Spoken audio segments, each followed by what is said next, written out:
Jake with Baun Performance. Today we've got Lew's 928 Euro. It's a 16 valve 4.7 liter V8. So looking for a little more sound and some more performance out of it. So we'll be doing 2-in-1. It'll be a single 3-inch mandrel bent, well actually extruded bends through the center section of the car to dual 3-inch outlets.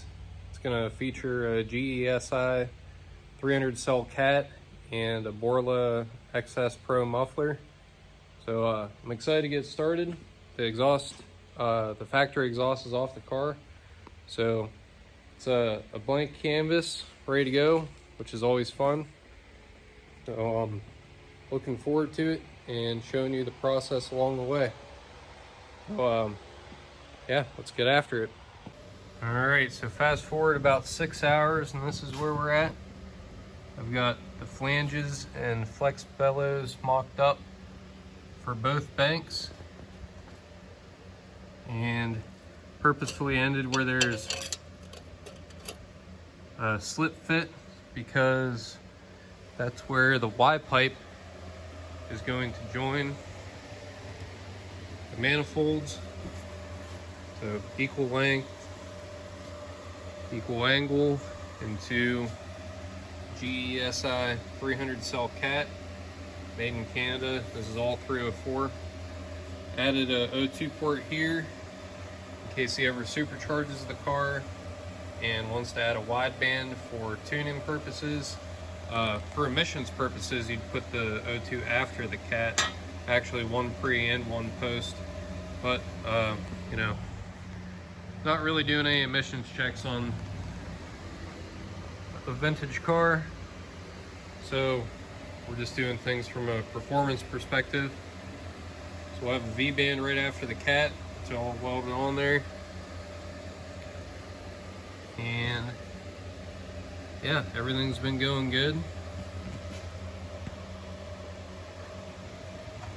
I'm really happy with how everything's coming so far. So building on from there, I'm going to get my stands out and support that cat and Y pipe section, and then determine the angles it's going to take to properly join up with the Y. And once that's all figured out, I can build the piece after the cat to hang from this factory hanger. Then we'll be moving on to the Borla Muffler, snaking through the subframe, and then I'm excited to show you guys what I have planned for the exhaust tips, which will be a tribute to the factory exhaust tips, which have about a 45-degree angle, and the inboard one sticks out a little bit further than the outboard one.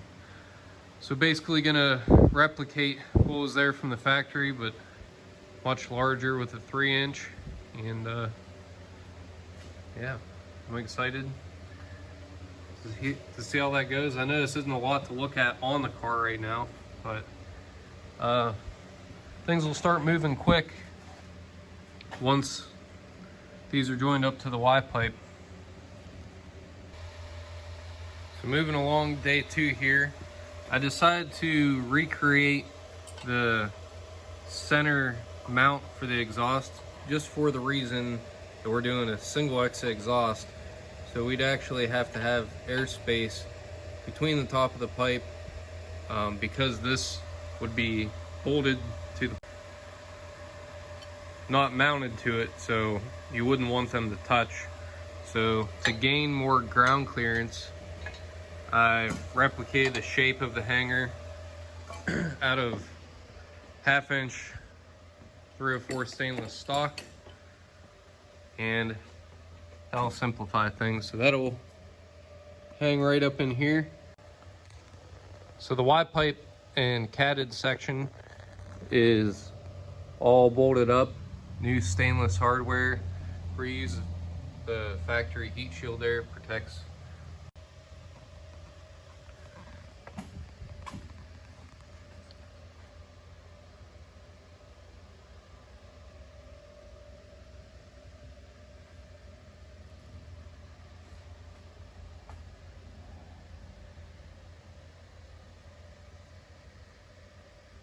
So moving right along, I've got V-band on the middle section of the catback, and moving on, got the zigzag into the Borla Muffler, which I don't know if this thing was built on a Friday or the new guy or what, but there's a lot of just unburnt MIG wire that it's kind of rough around the edge, so that's got me concerned. So what I'm doing is just gonna weld the edge of this seam just to nip any potential issues that might cause in the butt.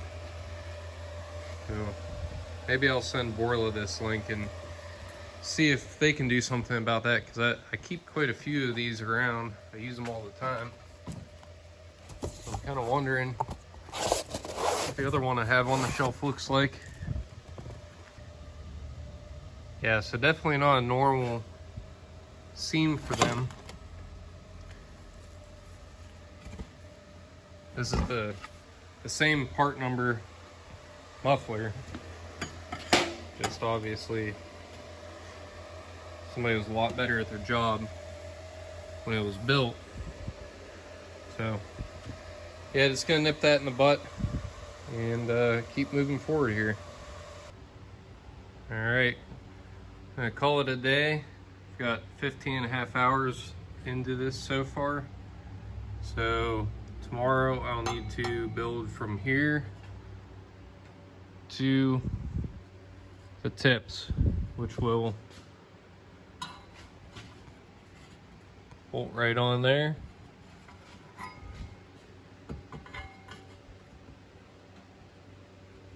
So little ways to go, probably still another 3 or 4 hours if I had to guess, but extremely happy with how the tips came out.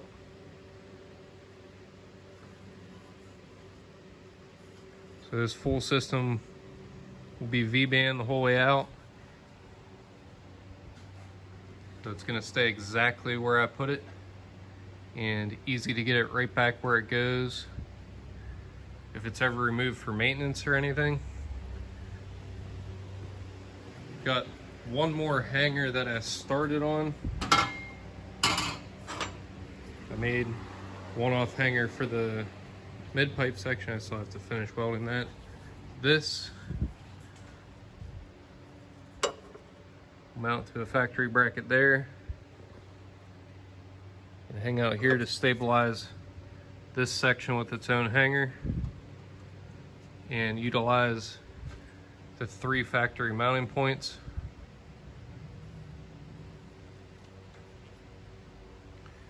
So yeah, I'll wrap it up tomorrow and we'll have Lou come do the honors and fire it up.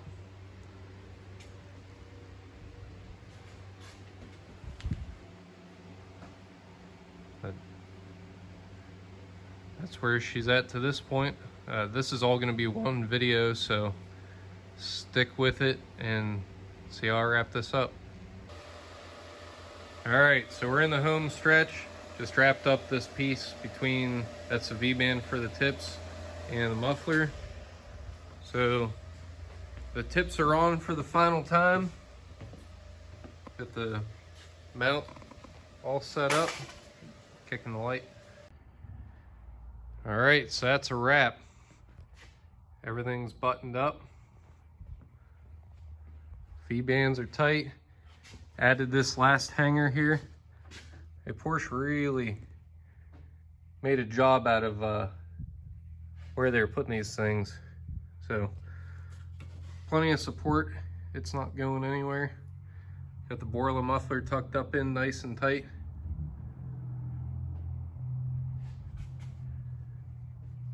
Just do a final pass through. Got the plug in the wideband port snug down. The gaskets are in. Everything's all never seized up. So if this ever has to come off for maintenance or anything, it's just a simple couple clamps to drop it down. So before we fire it up, just a couple kind of cool 80s things about it. Part of how you can tell it's a Euro car is the fog light in the rear, as well as some other little minor differences throughout the car. Under the hood, it's got what they call twin dizzy. So it's actually got two distributor caps that run off one continuous belt. And this thing's freaking cool. This is a 1980s radar detector. Actually still works wired in under the dash. And another Euro feature is that the fog lights are glass, which one fell victim to a mountain road trip. Just need to pop a new one in there. But yeah, overall, I feel like these cars are extremely, I mean, really, people don't know 928s. I know personally, I didn't know anything about them prior to doing this. So, you know, a lot of people don't even know that there was a V8 option in 80s Porsches. So to have a 4.7 liter Grand Touring car that basically people don't know about, I feel like these are going to increase in value a lot, as you know, all 80s cars are in recent years. So if there's enough demand for 928 exhaust, Luz local, we've already talked about me building a weld fixture to be able to sell these as a bolt-on that could be shipped anywhere in the US or potentially international.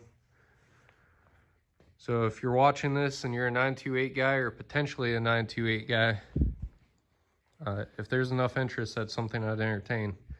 So now the moment we've all been waiting for, we're gonna drop it down, unbury the battery. That's another kind of a trivial thing about these cars. The battery lives under the spare tire, which is also under an aftermarket amp in this car. So kind of an odd place to put it. Probably not a great place for the fuel tank. But yeah, let's drop it down and fire it up, see how it sounds. So when I hooked the battery up, it set off the car alarm, and it's exactly how you'd picture a 1985 car alarm sounding. It's hilarious. Got the old school Alpine amp back here, and like I was saying, the battery is just under a maze of things. You've got your trap door, and then the spare sits on top of that, and then there's an amp on top of that. Aftermarket, obviously, in that case, but I don't know whose idea it was to make a puzzle out of having a spare tire over the battery, but that's how they did it. All right, so just a little bit more suspense before I start it. The interior in this thing is like, couldn't be any more 80s. The rear seats have their own glove box and sun visors for, you know, for those of you that want to spend hours in the back of this thing. Come on, kids, let's take the 928 to Disney. It was definitely a different era. Everybody's got, yeah, I'm not gonna open that right now. But so the handbrake is on the outboard side because it's a transaxle car. So the torque tube's taking up all the real estate down the middle. And I haven't messed with it. I actually haven't even sat in the car, but Lou said that the whole dash actually moves with the wheel. So it's not just a tilt column, it's a tilt cockpit, which is pretty different. And really odd, there's a headlight adjustment from the driver's seat. So when you pop up the headlights after you've got your dash dialed in where you want it, you can dial in your lights too. So all right, enough trivial 80s touring car things. Let's fire it up and see how it sounds. Oh wow, you really sit down inside this thing.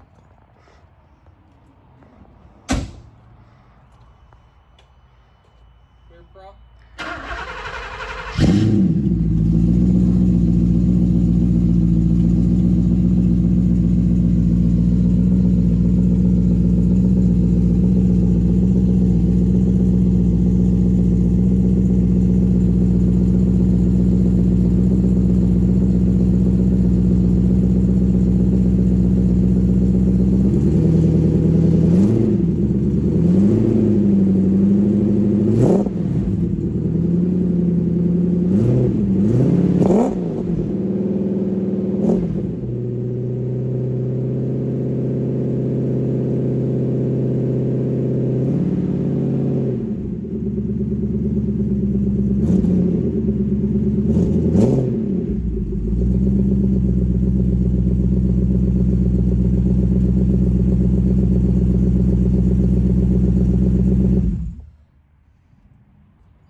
they sound really good, especially if they're opened up.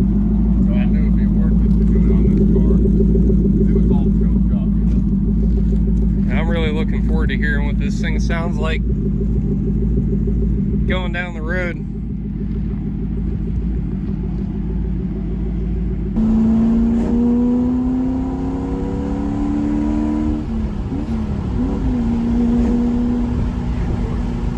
Sounds pretty wicked, doesn't it? Yeah. Yeah, I love it. We'll take the first right up here.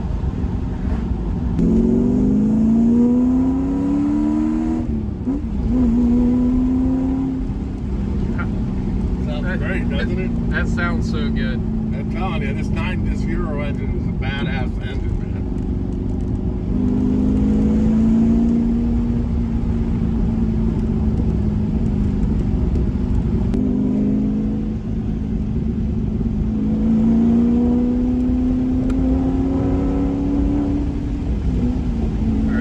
Slowing down up here.